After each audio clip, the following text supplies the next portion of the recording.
সেদিন স্বাস্থ্যকেন্দ্রে আমার প্রেগনেন্সির দ্বিতীয় টিটেনাস নেওয়ার ছিল।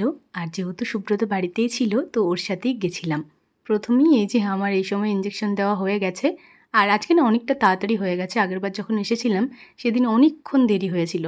তবে সুব্রতর সাথে এসেছি বলে আজকে বোধহয় তাড়াতাড়ি হয়ে গেছে।